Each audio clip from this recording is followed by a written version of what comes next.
I wish I could tell you more, but until it's done, I would just be, you know, it's like trying to tell a virgin what an orgasm feels like. I don't know. Super Collider's the single. Obviously, it's not the heaviest track on the record because, you know, when you're making a single, you're making an offering of the record that's kind of, you know, playing it safe in the middle of the roof, you know, and you know, some of the faster and heavier songs that we have on this record, we're trying to determine, you know, how we're going to get it out to the masses. But Super Collider's the single. People love the track. You know, there's people that don't like it. They're the ones that want me to do Black Friday over and over and over and over again.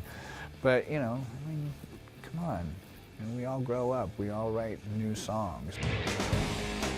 It's not really like it's my own label. It's an imprint. And when we signed directly to Universal, and we found out after the fact that they were going to surprise me and give me this imprint, and I was like, really?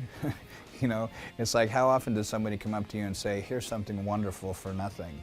Not very often nowadays, you know, and my manager said, do you have a name for your imprint? And I was like, no, but I'll come up with one.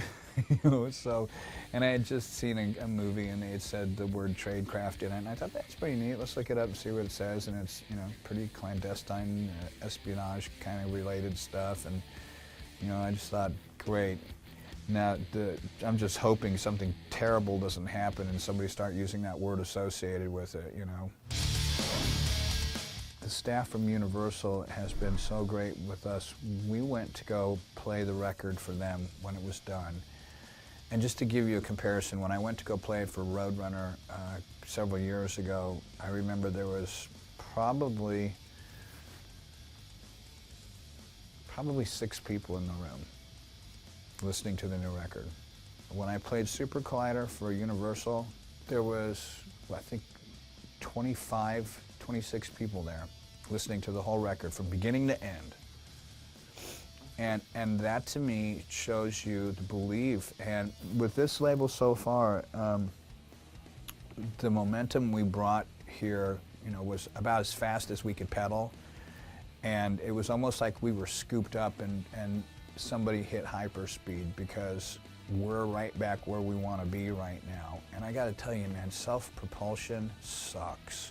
When you're doing everything by yourself, you're on an independent label, and you go to them and you say, you know, I want to do this. No, you can't do that. Or you say, well, I disagree with you wanting to have that song be the first single. Well, we like it. You know, like the song "A Tu Limon." It came out on a record a couple years ago as a B-side for Japan, but when they heard it, they said, no, we want this to be on the American record, and we want you to release it as a single again, but we want you to change the name on it. And I was like, wait a minute, my fans aren't stupid. And if I pull some crap like that, there's going to be hell to pay. Well, there was. And you know who gets the blame for that? Me. When I was in the meeting, I went, that's the stupidest thing I ever heard. I said, whose dumb idea was that? And they said, president of the label.